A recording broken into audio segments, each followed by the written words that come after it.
Well, you want to treat other people like you would like to be treated. Well, then you have to figure out, how would you like to be treated? Well, you'd like people to fawn all over you and just lay everything at your feet. It's like, no, that's not something you'd wish for someone that you were taking care of. And then there's an additional problem, which is it's often the case that people will treat other people better than they treat themselves. That happens extremely frequently. So one of the things I pointed out in chapter 2 was that if you have a dog and you take him to a vet and the vet gives you the prescription medicine, you'll go buy the medicine and you will give it to the dog and you will do it properly. But if you go yourself to a doctor and you get a prescription, there's a 30% chance you won't even pick up the medication. And if you do, there's a 50% chance that you won't administer it to yourself properly. And so I really thought about that. When I first came across that statistic, it was another one of those little facts. I thought, what the hell's up with that? It's like, you'll do it for your dog, so obviously you'll do it for something you care about, and you're conscientious enough so you'll actually do it. So like, why wouldn't you do it for you? Your dog likes you. Even your dog would rather that you did, but you don't. And it's actually one of the reasons that modern medicine doesn't work nearly as well as it could, because people just don't take their medication. You make the world a much better place, much worse place if you don't take care of yourself. So you should bloody well take care of yourself, because, well, that's what the chapter's about. It's partly because you have something valuable to bring into the world. That's the thing about being an individual. It's the thing that Western civilization has always recognized, that as an individual, you have a light that you have to bring into the world. And that if you don't bring it into the world is a dimmer place. And that's a bad thing, because when the world is a dim place, it can get very, very, very dark. And so it's necessary, not just so that you feel better, not just so that you're a number one lobster, none of those things. You need to take care of yourself because you're in the best position to do that.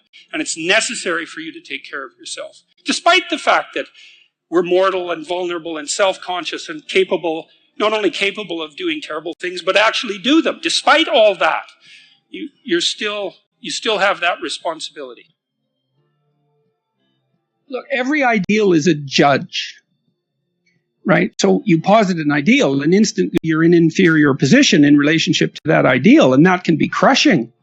Okay, so what do you do about that? Well, one answer is no ideals. Well, that's not a good answer, because then you don't have anything to do, right? And that deprives you of a main source of pleasure, which is generated as a consequence of observed movement towards a valued goal. So if you have a high goal and you see any movement towards it, there's a really powerful potential kick there. So you don't want to dispense with that. But then if you set up an ideal, it can judge you very harshly. So then you have to rearrange your reward philosophy. And instead of punishing yourself as a consequence of perceived distance, you reward yourself for incremental movement forward. And that's not just theoretical. Look, I was stopped by 3 guys on the street this week, 3 separate occasions.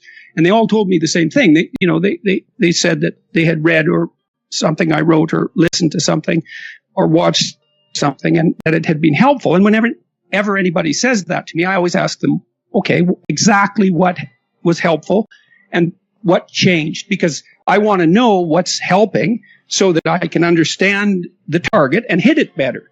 And generally people are pleased to tell me, although sometimes it takes them a while to formulate exactly the description, but all 3 of them said, I stopped comparing myself to other people. So I stopped comparing what I didn't have to what other people had. I left that off the table. And then I started to reward myself for improving over what I was yesterday.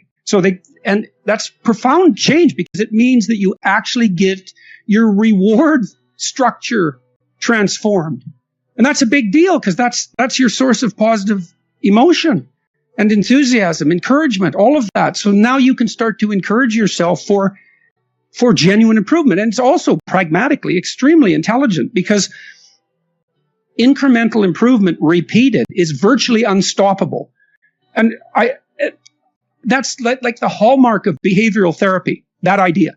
Because what a behavior therapist does is you come and you say to me, things aren't the way I want them to be. And then I say, well, how would you like them to be? And how are they not that? So we lay out the problem, the territory. And then the next thing we do is lay out a trajectory, which is, okay, well, here's something. You're lonesome. You don't have a partner. Okay, so what are incremental movements can you make towards that goal that you would do that would be helpful? And so maybe you negotiate with the person, because that's what you do if you're a reasonable therapist. And you say, well, look, why don't you decide as a consequence of the conversation, why don't you write out a description of yourself for a dating site? Don't post it or anything. Just write it out. And then let's see if you actually do that. And so then the person comes back next week and they say, I did that. And not only that, I posted it. And you say, great, what's the next step? Or they say, geez, I just kept avoiding that. And then you say, okay, well, we need to break that down. You avoided it. Well, could you write one sentence about who you are right now while you're sitting here? And sometimes they can do that right away, or sometimes they can't. And then you make a microanalysis of that. And what you do is you reduce the magnitude of the move forward until you hit the point where you actually will do it. And that's like the secret to good negotiation as well. If you're negotiating with your wife, maybe you want one of her behaviors to change. And then obviously she has to be on board with that. And hypothetically, that's going to be a reciprocal process. But what you want to do is find a small improvement that is measurable, that's implementable, that will be implemented, that you can then reward. And that's how you can have your ideal. You can have whatever ideal you want as long as you're willing to reduce your movement forward to achievable increments. But that's okay because they compound. So, and I really learned this as a therapist. And it was one of the things that was so fun about being a therapist is you can take someone through this process and start them on just the tiniest goal. And it just seems trivial, but they'll do it. And then they start moving faster after that point. Once the direction has been established, and people make incredible improvement over, not unreasonable spans of time. A few months, maybe a few years, but which is not nothing, but it's not decades. I saw that time and time again. So aim high, but reward yourself for small incremental improvements, especially ones that repeat every day. Right? Because malevolence clearly exists, and we're all suffer from the weight of malevolent history, right? Because even the grounds we walk on here, which this is a remarkable and wonderful place. I mean, English soil is soaked with blood, just like the soil of every place in the world. That's part of the human heritage, and all of us bear the marks of that conflict in some sense in our souls, partly because of the possibility for us to engage in that, but also partly because part of the reason we're here in all this privilege is because of all that catastrophe. Well, the best way to localize that malevolence is inside you, right? And to remember that the enemy that you're fighting with, the greatest enemy that you ever fight with, is in your own heart. That's why a dragon hoards gold. It's like, what's up with that? Well, it'll eat you. And it will. But it has gold. Well, so what do you do about that? Because it's paradoxical demands. Well, what you want to do is face the dragon and get the damn gold. That's what you want to do. Well, you have to be a paradoxical being even to do that. So, in The Hobbit, for example, what's his name? Frodo, right? It's Bilbo. It's Bilbo in The Hobbit. He's kind of this little underdeveloped, overprotected Shire dweller, and he's called on a great adventure to go and find the dragon. And he has to become a thief in order to manage it. Well, that's pretty weird. It's like, well, it's because as a good citizen, he's just not enough to conquer a dragon. He has to also become a bad citizen in some sense. He has to incorporate the part of himself that's monstrous, let's say, and develop that and hone it. And that's to say that, well, if you're harmless, you're not virtuous. You're just harmless. You're like a rabbit. A rabbit isn't virtuous. It just can't do anything except get eaten. It's not virtuous. If you're a monster and you don't act monstrously, then you're virtuous. But you also have to be a monster. Well, you see this all the time. Harry Potter's like that too. It's like he's flawed, he's hurt, he's got evil in him. He can talk to snakes, man. He breaks rules all the time. All the time. He's not obedient at all. But, he has a good reason for breaking the rules. And if he couldn't break the rules, him and his little clique of rule-breaking, troublemakers, if they didn't break the rules, they wouldn't attain the highest goal. So it's very peculiar, but it's a very, very, very, very common mythological notion. The hero has to be a monster, but a controlled monster. Batman is like that. It's everywhere. It's the story you always hear. Meaning, you have to be more precise.